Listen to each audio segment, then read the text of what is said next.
Good morning and welcome to our COVID webinar on this January 6, 2021. For those of you that haven't heard from me since last year, Happy New Year. This is Tripp VanderWal. I am a member of our Employee Benefits and Executive Compensation Practice. Before we get started here, just a few housekeeping items. And for those of you who have attended these webinars in the past, I'm sure you're aware of these, but you can ask questions in the question and answer chat feature, and we'll try to address many of those questions as possible at the end of today's webinar to the extent there's time. And also we will make both the presentation video and slides available on our website, which should be posted later today. With that said, we will get started. So this morning, I am going to be talking to you about focusing on flexible spending and account changes that were part of the Consolidated Appropriations Act of 2021. As most of you are probably familiar, Sunday night, December 27th, President Trump signed the Consolidated Appropriations Act after much confusion about whether he was going to sign that or not, based mainly on the amount of the stimulus payments. But in addition to that, we're going to talk quickly, just to give you a little summary of some of the non-COVID changes that are going to be applicable to health and welfare plans under this act. And if I forget to mention at the end of my summary, we are still trying to unpack a lot of this act. In total, it was over 5,500 pages. There were 500 plus pages just on kind of health and welfare and retirement benefits alone. So as the year progresses, we unpack more of what's in that, we will be doing additional client alerts and holding additional webinars, whether that be part of this COVID series or separately than that. And let me take a minute to plug our monthly employee benefit lunch break series, which we hold at noon on the third Wednesday of every month. And that is a quick 30-minute webinar, totally dedicated to benefits, a little bit more informal, and intended to be kind of a lunch and learn, something for you to log into and just listen to while you eat lunch. Again, that is on the third Wednesday of every month. So again, throughout the year, we keep your eye on your email for additional client alerts on some of these other acts that we'll cover very briefly today, as well as webinar announcements. With respect to COVID changes in the Consolidated Appropriations Act, at least with respect to health and welfare plans, we really see three areas of changes, and that has to do with student loan repayments, the adjusted gross income threshold for medical expense deductions. And again, the focus of today's presentation will be the added flexibility for health and dependent care flexible spending accounts, which are may be offered under your organization's Section 125 cafeteria or flexible benefits plan. All right, so a quick summary of kind of the non-COVID acts or parts of the CAA that were, I think, is legislation that representatives and senators have been trying to push through, and why not put them in the Consolidated Appropriations Act as all one? So the first one is entitled the No Surprises Act. And while we see, and essentially what this is it prohibits medical providers from issuing what we call surprise bills in emergency care situations from certain non-network providers. So I think the typical example is I go get a procedure at a network facility, and I may have a specific provider or two who are not participants in my network, and therefore I get billed on an out-of-network basis, meaning my health plan may pay a reasonable amount, but my provider then balance bills me in third air ambulances. These surprise billing acts or prohibitions of surprise billing has been kind of flooding throughout the nation, with lots of states filling in on a patchwork basis. This will be a federal bill that applies to basically all group health plans and individual health insurance marketplace plans. So far, it looks like these rules are going to be effective for plan years, at least with respect to group health plans, for plan years beginning on or after January 1, 2022. And the Departments of Labor, Health and Human Services, and IRS are required, according to this bill, to implement or finalize regulations by July 1, 2021. So if you think about that, that's about 7 months from now. And so these agencies under the Biden administration have their work cut out for them when they get started here later this month to start issuing these regulations. Next one are a number of transparency reforms. The first one is the removal of gag clauses on price and quality. Under this act, the effective date is not entirely clear as under the bill, so we may have to wait for some implementing regulations, but group health plans are generally will be prohibited from entering into network or other provider type of contracts that bar the provider from either directly or indirectly disclosing provider specific cost or quality information. And I think a typical or a common example of this is we've heard stories about how people will go to the pharmacy, they'll purchase drugs, prescription drugs using their group health plan coverage or other health insurance coverage. And when they pay the out-of-pocket expense on that drug, they actually pay more than if they would have just bought the prescription drug without their insurance at all. And historically, in certain circumstances, the pharmacist was prohibited from informing the patient or individual that purchasing that prescription drug may actually be, without insurance, may actually be cheaper. So this is intended to remove those gag clauses on price and quality. So effective December 27, 2021, at the time of contracting, covered service providers, which appear to be insurance brokers, insurance agents, insurance consultants, potentially third-party administrators, must disclose to employer plan sponsors both direct compensation, which is compensation paid by the plan. And I think that probably is only going to rise in situations where you have a plan that's actually funded by a trust versus funded by an employer's general assets in a self-funded plan. Or indirect compensation, probably the most common example is insurance commissioners. And they will have to make disclosures that contain certain elements to plan sponsors of plans of this direct and indirect compensation and some other items that are required to be disclosed. For those of you that are that work on the health and welfare side, but may be familiar with the retirement side, these rules have been around for a while on the retirement side and generally require certain service providers to provide these disclosures to plan sponsors, or plan level disclosures as they're also referred to. So really this bill expanded those disclosure requirements from the retirement side into the health and welfare side. And you should also note that while this is going to be more of an obligation on the service providers, if you are a health plan fiduciary, so if you are representing the health plan on behalf of your employer sponsor or your organization as the sponsor, you will have certain fiduciary obligations to make sure that you are receiving these disclosures when appropriate, and potentially, if you're not, you may have to terminate the relationship with that service provider. Third, this is a big one, in my mind, is effective February 10, 2021, so right around the corner, not much more than a month from now. Upon request from a DOL, an employer sponsor of a group health plan, must provide the Department of Labor with a detailed analysis of the group health plan's compliance with the non-quantitative treatment limitations, or NQTL, under the Mental Health Parity and Addiction Equity Act.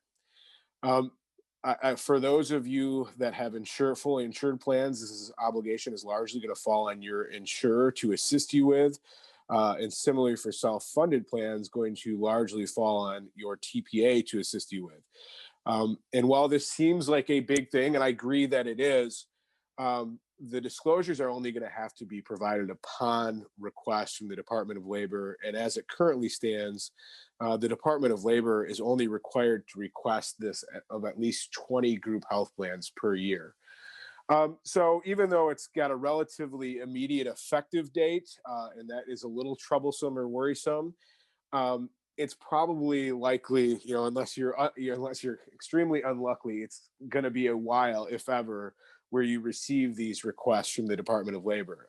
But I think it's worthwhile to note that this is something that we need to put on our to-do list to start making sure that our insurance carriers of our health plans or TPAs of self-funded health plans are ready to comply with if necessary. Again, beginning not later than December 27, 2021. And again, that may seem like an odd date, but that's 1 year after the date that the Consolidated Appropriations Act 2021 was signed. So that's where that date is coming from. Group health plans must disclose a number of different information reporting elements to both HHS, DOL, and Treasury. And not only is that going to be required, at least once before December 27, 2021, it's going to have to be done annually by June 1. And before we'll move to the next slide, and I'll cover some of those information elements here in a second. But it's not entirely clear how we're going to disclose that. Will this be added on to the Form 5500? It certainly would probably be more convenient if it was done that way. But for those of you that are familiar with the Form 5500 requirement, at least with respect to health and welfare plans, they're not always filed by June 1 of every year. So it seems to be that that may not be a workable option to disclose this information. And also for those of you that have health plans with less than 100 participants, you're not subject to the Form 5500 disclosure. So what if they do use the 5500? What is going to be required of those smaller health and welfare plans?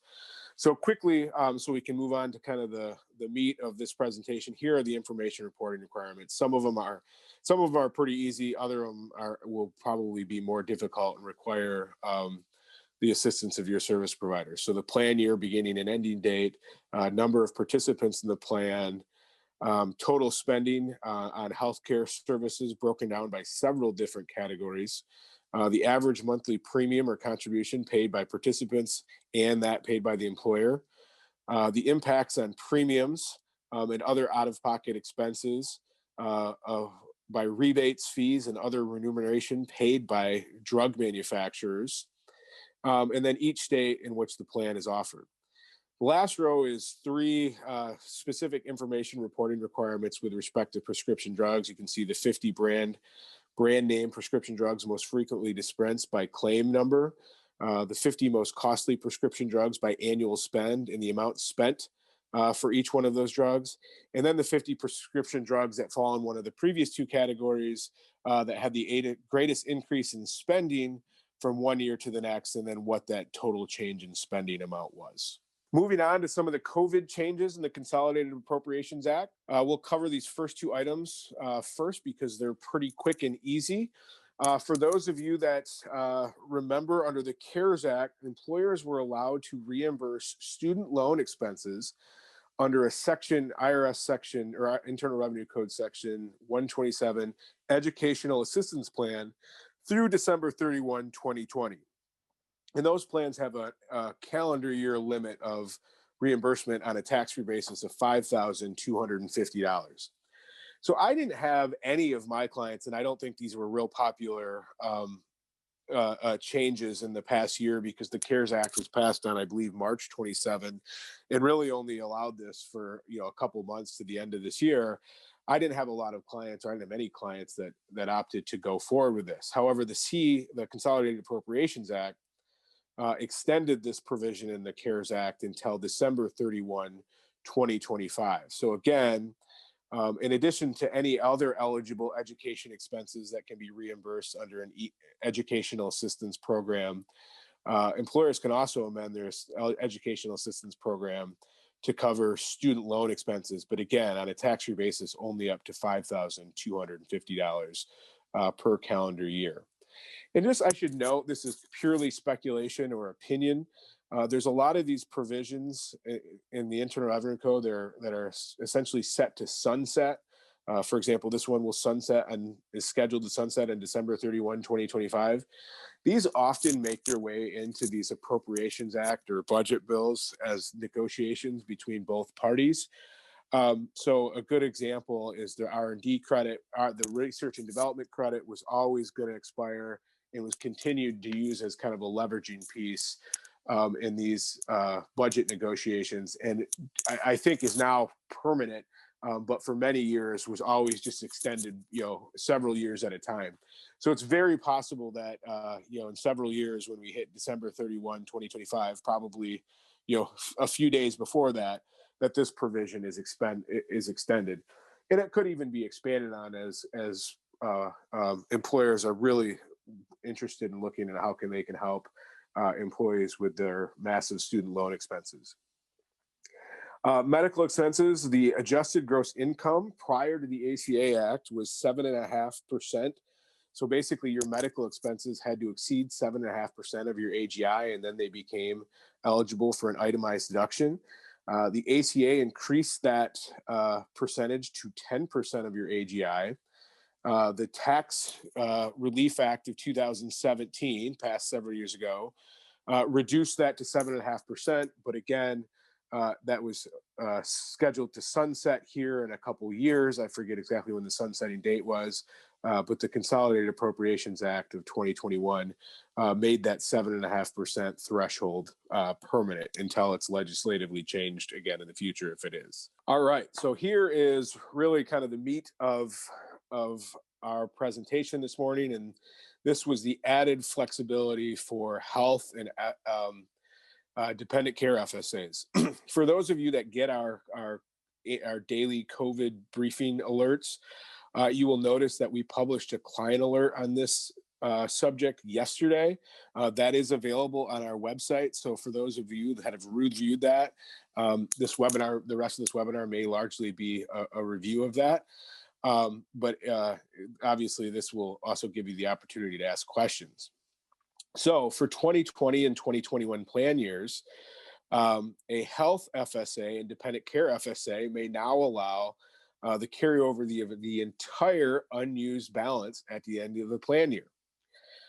So those of you familiar with carryovers, you know that the IRS recently, the carryover for health FSA used to be limited at $500. And the IRS recently said, well, we're going to start indexing that for inflation, beginning with carryovers from the 2020 plan year. And that carryover will be $550. So I had a number of clients that have already, amended their plan to allow for the increased carryover of $550.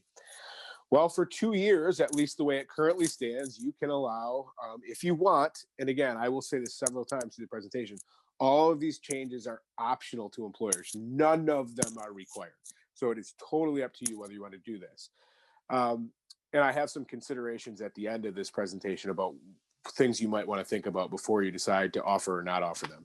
But for 2020 and 2021 plan years, you can allow an employee to carry over their entire unused health FSA balance. They also extended this carryover to dependent care FSA. So previously, the only kind of exception to the use it or lose it rule under dependent care FSA was offering a grace period up to 2.5 months. Now for these 2 years, you can often offer a carryover under a dependent care FSA. And again, you can allow a participant to carry over their entire unlimited or unused balance at the end of those years. The law does say that the dependent care FSA carryover must follow the rules that apply to a health FSA carryover. And again, for those of you who are familiar with these rules, one of the big rules is you can't offer a health FSA carryover and a health FSA grace period. So logic would appear that you can't have a dependent care grace period and a dependent care carryover.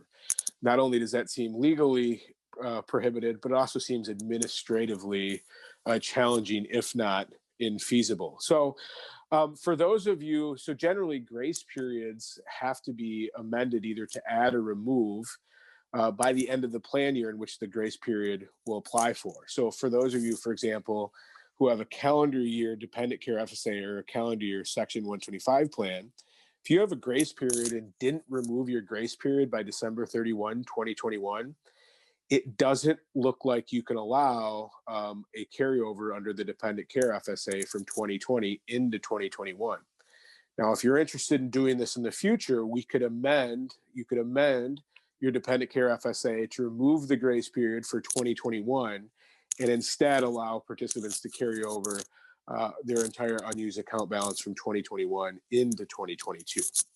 Grace periods. For those of you that don't use a carryover with respect to your health FSA or dependent care FSA, for grace periods, for any plan year that ends in a calendar year 2020 or 2021, if you use a grace period, that grace period may be extended up until 12 months after the end of the plan year, not the currently scheduled end of the grace period. And again, this is similar to additional flexibility that the IRS allowed for 2020 and said basically any plan year or grace period that ended in the calendar year 2020 could be extended to December 31, 2020. This is further broadening that flexibility, at least legislatively, for plan years that end in calendar years 2020 or 2021. Again, I have a quick little example here. We have a health FSA and dependent care FSA. They each have a plan year that ends on June 30. Both FSAs contain grace periods that allow participants to incur eligible expenses up until 2.5 months or August 15 following the end of that plan year. The Consolidated Appropriations Act allows the grace periods ending on August 15, 2020 to be extended to June 30, 2021, and allow the grace periods for the health and dependent care FSA ending on August 15, 2021 to be extended until June 30, 2022. And again, the 12 months is measured from the end of the plan year, not from the originally scheduled end of the grace period date. So health FSA spend downs. So normally if I terminate participation in a health FSA mid-plan year, and I think the most common situation where this comes up is I term employment.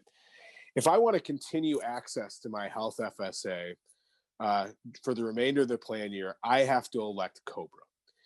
And before I can elect COBRA, I have to be eligible to elect COBRA. So what that means is generally in the FSA world, based on the date that my termination of participation occurs, I have to have an underspent account, which means I basically had to contribute more to my FSA than I had been reimbursed. And I can elect COBRA and continue to pay a COBRA premium, which is essentially my monthly amount, your monthly amount contributed to FSA for the remainder of the year. And I have access to my full health FSA election for the year through COBRA. And those of you that are familiar with this game, that does create certain situations of what we call adverse selection. So, if I terminate participation and I know I'm going to have, a procedure where I'm going to have a large out-of-pocket cost, it does allow participants to, for example, elect COBRA. They submit their out-of-pocket costs, and then they simply stop paying their COBRA premium after that. But those are generally the rules to continue health FSA participation after you terminate participation. And again, the most common situation is a termination of employment. Now, under dependent care FSAs, there's a special rule that's called the spend down feature. And employers are allowed, but not required, to allow an employee to spend down the employee's remaining account balance as of the date the employee terminates participation in the dependent care FSA through the end of the plan year. There's not going to be any more contributions added to dependent care FSA throughout the plan year after the date of termination, but any positive account balance, they can still incur dependent care expenses and submit those expenses through for reimbursement through the end of the plan year in which the participation terminates. And that is most commonly referred to as a dependent care spend down feature. For calendar years 2020 and 2021, health FSAs under the Consolidated Appropriations Act of 2021 may also allow employees to spend down the employee's remaining account balance through the end of the plan year. So you can basically, again, this is an optional provision. Now, if you offer this an employee, this will only allow an employee to spend down the amount in their account as of the date of their participation terminates. If they want access to the full annual election to the health FSA, they will have to elect COBRA if they're eligible. All right, moving on to dependent care FSAs. So for folks that aged out during the pandemic. So generally under dependent care FSA, you can really only use dependent care expenses to pay for, reimburse. I'm sorry, your dependent care FSA, you can really only use it to pay for or reimburse dependent care expenses which are incurred by a dependent who is age 12 or younger, so under the age of 13. Now, some people may have had, planned for 2020, thinking I've got a kid that's going to turn 13, but at least for a portion of the year, I can use my dependent care for their dependent care expenses. Well, then suddenly daycare's closed and whatnot, and I wasn't being able to use that. And even though I may have been able to switch my dependent care election on a prospective basis, I already put in more money than what I ultimately needed. So for plan years in which the annual open enrollment period for the plan year ended on or before January 31, 2020, and that's a little bit hard to think. So you got to think of, when was the open enrollment period? Did that open enrollment period, the time when I'm making my annual elections to the dependent care FSA, did that end on or before January 31 of last year? The definition of a dependent includes dependents who are under the age of 14. So it bought you one more year. So, for example, and I have an example. I'll wait for that on the next slide. It also said basically if the dependent care FSA allows you to carry over unused account balances from that plan year, either through a grace period or a carryover feature, in that next plan year, I can use my dependent care FSA to pay for dependent care expenses incurred by a dependent who's age 13 or under, but only from the carryover amounts. If you're making new contributions in that new plan year, the definition of dependent is still dependents who are 12 and under the age of 13. Hopefully this example provides a little bit more color on what this means. So we assume a dependent care has a calendar year plan year, and the dependent care FSA will allow the carryover of the entire unused account balance from 2020 to 2021. And that, of course, is a provision that we already talked about, allowable under the Consolidated Appropriations Act of 2021. For the 2020 calendar year plan year, an employee can use their dependent care FSA to pay for dependent care expenses incurred by a dependent who is under the age of 14 instead of 13. That, I think, is pretty self-explanatory. The added benefit here is if the dependent care FSA allowed a person to carry over either by grace period or carryover feature unused amounts from the 2020 plan year to the 2021 plan year, that carryover amount can also be used to pay for dependent care expenses for dependents who are under age of 14 during the 2021 plan year. However, if I re-enroll in the dependent care FSA for 2021, any of my 2021 plan year contributions, so contributions I'm making out of my current pay, can only be used to reimburse dependent care expenses incurred by a dependent who is under the age of 13. There was, I'm just noticing this now, and I apologize, but this is addressed in my client alert. There was also an additional flexibility that basically, with respect to health FSAs and dependent care FSAs during the 2021 plan year, allowed participants to, again, make prospective changes in the amount of their pre-tax election changes in 2021 for any reason or no reason at all. So I didn't have to have a qualifying event or a permissible event to make those elections. Some things to note with respect to the medical FSA: I can't reduce, if I just elect to decrease my medical FSA contribution, I can't decrease it below the amount that I've already been reimbursed. And I also, with respect to both a health and dependent care FSA, I cannot elect to decrease that contribution or stop it in order to get a refund. So, for example, I've already contributed, in this year, $250 to my medical FSA. I can't now suddenly switch it to zero and say, give me that $250 back. Nope, you can't get a refund. You can stop it, decrease it, increase it, or start it on a prospective basis for any reason or no reason at all. But for health FSAs, you can't decrease it below the amount that you've already been reimbursed. And for both types of FSAs, you can't decrease it in order to get a refund.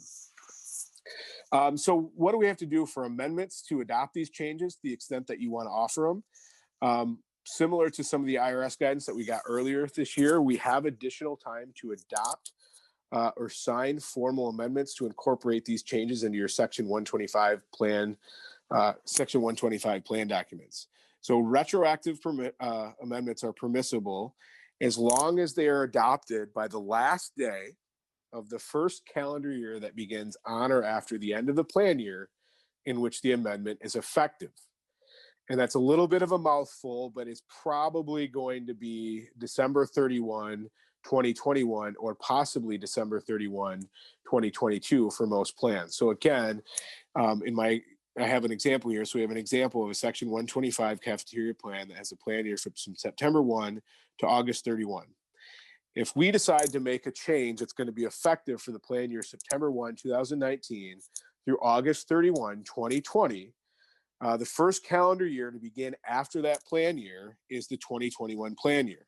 Last day, of course, of the 2021 calendar year is December 31, 2021. So as long as we adopt the amendment by December 31, 2021, we can make it retroactive all the way back to September 1, 2019.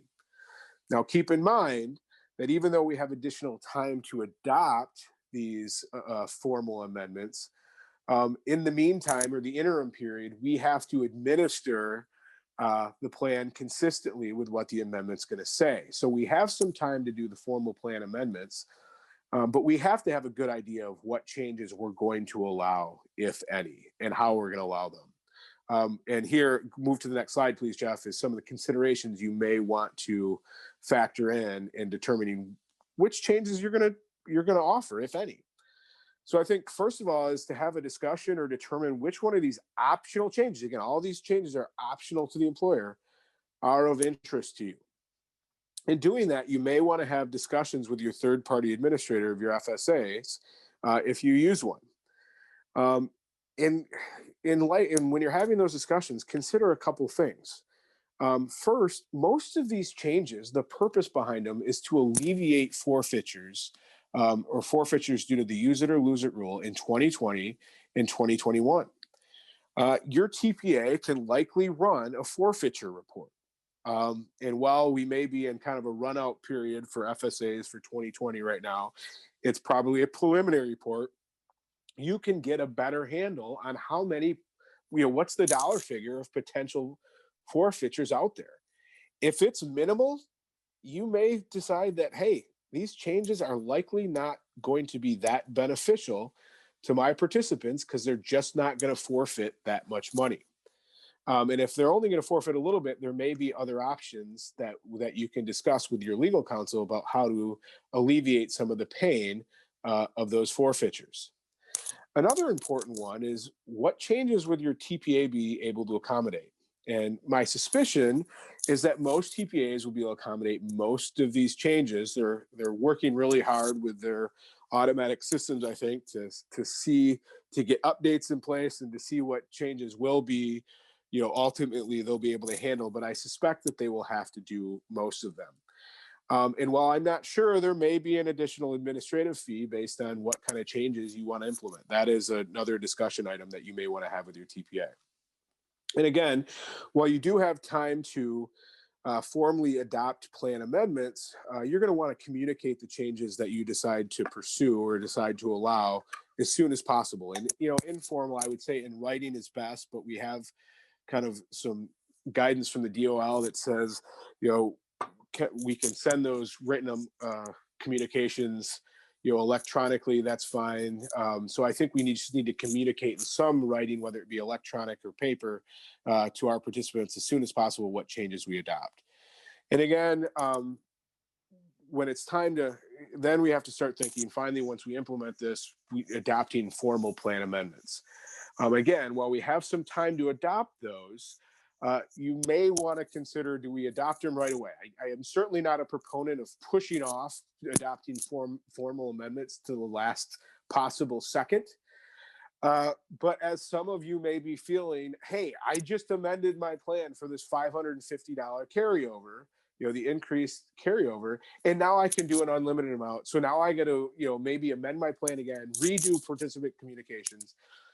That may be a reason to at least take a breath, hold on, for a few weeks, maybe even a month or two, to see if the IRS issues any additional guidance on this added flexibility, which may impact the what it goes into your formal plan amendments. Again, and that way we're not necessarily just redoing what we already did. With that, I see that we have several questions. I also got some questions in the email, so I'll kind of run through those before I get the ones that came in through the Q&A feature. Is first, are all these changes optional? Again, all the changes are optional to employers. You can decide, I don't want to allow any of these. I want to allow some of them, but not all of them, or to the extent that, or allow all of them. Now, there may be some tweaks there. Like, for example, if you have a dependent care grace period, you can't offer dependent care carryover. But again, all of these are optional. Best way to communicate this out to employees. Again, I would say written communications is the best way to do it. It can be informal. I think it has to be in writing, whether it's done through email, electronically, or through paper format is fine right now in light of the DOL guidance during the outbreak period and written communications. But we should communicate this in writing in some written fashion, I should say. Dependent care FSA contributions made in 2020. I couldn't spend them in 2020 because daycare providers were closed. I can't use the money in 2021 because the kids age out. Refund options. No refund options. In this, your best bet here is maybe to allow that increased age out. You get bought one more year, at least the 2020 year, so you can allow the people to submit those expenses for 2020 yet and be reimbursed, and potentially maybe even adding a grace period or carryover to the extent that you're able to allow those expenses to be used in the 2021 plan year for older dependents. Do plan documents need to be updated for qualify for these changes? Yes, they do need to have a formal amendments, but we have some time to do that. Do you have any idea if FSA options will likely result in additional fees charged by TPAs? I don't. That's a better question for your TPA. It's possible, and it may depend on the extent that some of these changes can be done, on an automatic basis. When is the last day to adopt a grace period? So again, we got an extension of grace periods for up to 12 months after the end of the plan year, and we can theoretically adopt that. We have the added time to formally adopt that plan. To just add a grace period was not new guidance allowed by this act. So it doesn't appear that we have the benefit of the additional time to formally adopt a grace period under this act. So I would say that the old rule is you still have to adopt a grace period by the end of the current plan, or by end of the plan year in which the grace period will apply. So if you wanted, for example, if you had a calendar year FSA and you wanted to give up until March 15, 2021 to allow participants to be reimbursed out of their 2020 account balance under that grace period, we would have had to amend your plan no later than December 31, 2020. So the date on that to add a grace period for a 2020 calendar year plan, for example, has probably expired. All right, now several questions. I'll try to go through and answer some of these as quickly as possible. Is there a template to use to complete this detailed analysis?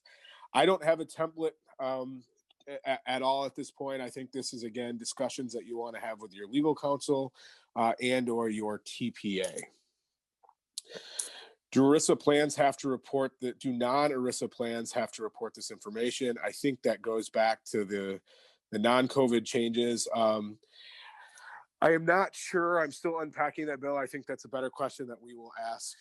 Will be asked that I can answer during a later webinar specifically on those other changes in the CCA. I apologize. I just don't have the answer to that question, and I don't want to guess at this point. Is the Section 127 change to allow student loan reimbursement limited to loan expenses to an eligible employee or expenses for an eligible employee's dependent be reimbursed? At this point, since we have to offer these through the student loan reimbursements through a educational assistance plan under Section 127 of the Internal Revenue Code, it would appear the tax-free reimbursement can only be for the benefit of the employee's student loan expenses, not an employee's spouse or dependent child, unfortunately.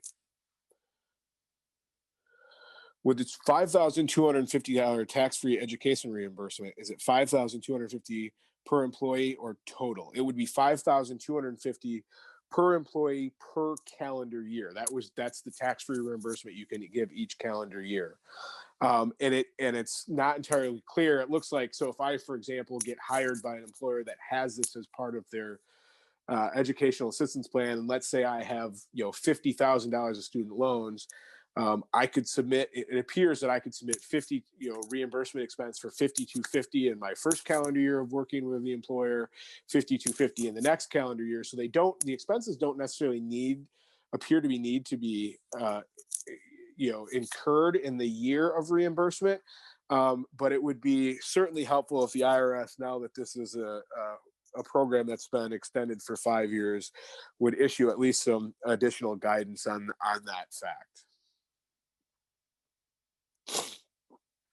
So if you allow the FSA spend down for terminated staff and have a max $500 carryover, term participants won't be able to carry over balances the way active participants can, correct? That's up to you. As for those of you that are familiar with the health FSA carryover, some people condition the carryover on people being able to participate. I take that back. That's a quote. I think if you have the health FSA spend down for terminated staff and have a $500 carryover, you're probably correct that the participants who terminate will not be able to carry over their health FSA into the next plan year. Again, I think that's not entirely clear. We're working just on the legislation. Some IRS guidance on this would be helpful. But now that I think about it, I agree that it's probably unlikely that terminated staff and a health FSA spend down feature could participate in the next plan year.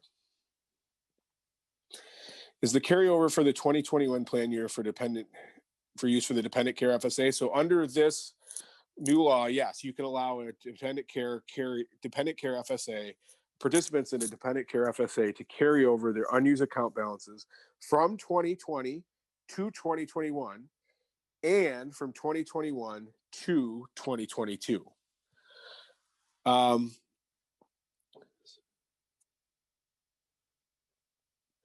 There's another question there that refers to a specific bullet point in my slide. I apologize, I don't have access to that, so I'm going to have to move on from there. If you increase your health FSA amount, can the claim be incurred before the date it was increased? So I'm assuming this means a participant mid-year increased their elections in their health FSA, and the claim was incurred before the date it was increased. This is a great question. Arguably, I think the answer is yes, because of the uniform coverage rule. Basically, the uniform coverage rule under a health FSA says, I have whatever my annual election is for the year, I have to have the benefit of that entire election for the entire year, even if I haven't contributed that amount. That's a great question. I wish we had some additional guidance on that, but I would say, based on my interpretation of the uniform coverage rule, that probably can be used to reimburse a claim before the date it was increased, as long as it was the claim was incurred during the same plan year. With these extensions of time limits to get reimbursement, does it change the allowed incurred dates for medical services for the medical FSA or dependent care FSA? Yes. So the extensions, it depends on what extensions. The carryover, obviously, I can, if I carry over my entire unused account balance from 2020 to 2021, I can, incur a medical expense in 2021 and be anytime in 2021 and be reimbursed out of the 2020 account balance to the extent there is any. With the grace period extensions, yes, it allows additional time to incur reimbursement. It's not just an additional time to submit claims, but again, would have to be incurred during the extended grace period.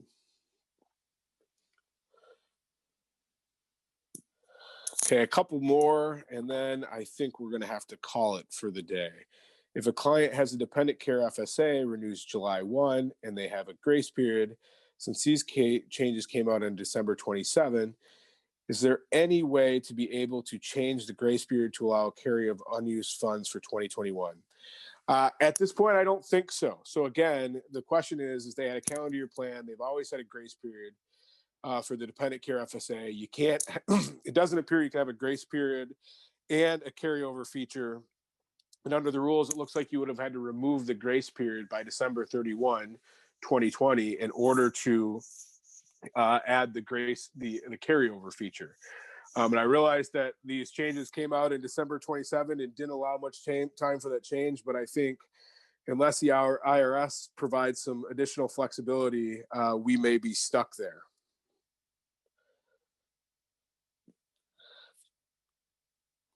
Moving on.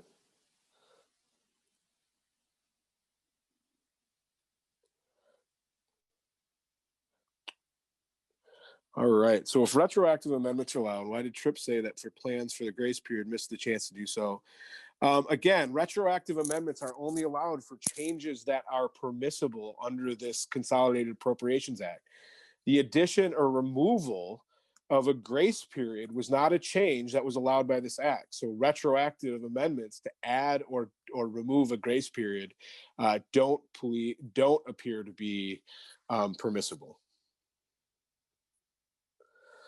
Just want to confirm on an FSA, dependent care FSA account, that there is no refund option to the employee. That's correct. You can't change your election amount prospectively to get a refund. There is, if you have forfeitures, there's potentially a rule that would allow you to refund forfeitures either from a healthcare or a dependent care FSA, but it can't be done like it has to be done more on a strict, even allocation basis. So if my forfeit, if I was going to forfeit $50 and my colleague was going to forfeit $175, you can't give me $50 of forfeitures back. You can't give my colleague $175 of forfeitures back. Really, what you'd have to do is take the total forfeitures, which in this case would be $225, and maybe divide that equally between the two of us, and refund us the equal dollar amount back. That's clearly in this situation a benefit in my account. But you can't refund on an employee by employee forfeiture amount basis, as that would violate kind of the IRS's rules against deferral of income. Is there any impact changes to limited purpose FSAs? No, then other than the fact that you could use all these extensions, like you could use allow a limited purpose carryover of the entire unused amount. You could extend a grace period under a limited purpose FSA. A limited purpose health FSA is basically a health FSA that only allows reimbursement of dental and vision expenses. So it really is a health FSA. It just is severely limited in the types of expenses it reimburses.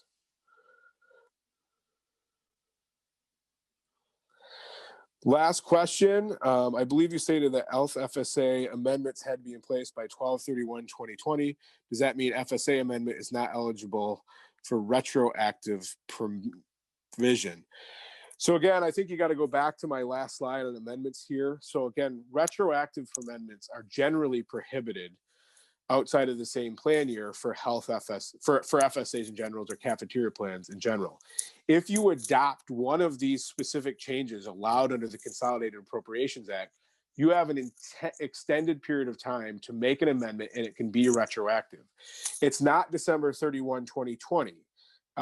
It is going to be the last day of the calendar year that begins after the plan year in which the amendment would have to be effective. So again, I think in my example, I used a plan year of August 1 through September 30, and I said a plan sponsor made a change that they wanted to be effective in the plan year from September 1, 2019 through August 30, 2020. That amendment would have to, if the change was one of these ones that was allowed by the Consolidated Appropriations Act, would have to be adopted by December 31, 2021, so the end of this year, because the plan year ended August 30, 2020. 2021 is the first calendar year that began after that. And of course, December 31, 2021 is the last day of the 2021 calendar year. With that, have no more questions. Thank you guys all for joining me this morning. You can see my contact information on there if you have additional questions. And again, let me refer you to the client alert that we issued yesterday that was on all these FSA changes, as that may be helpful as well.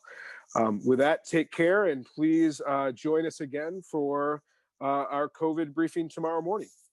Thanks.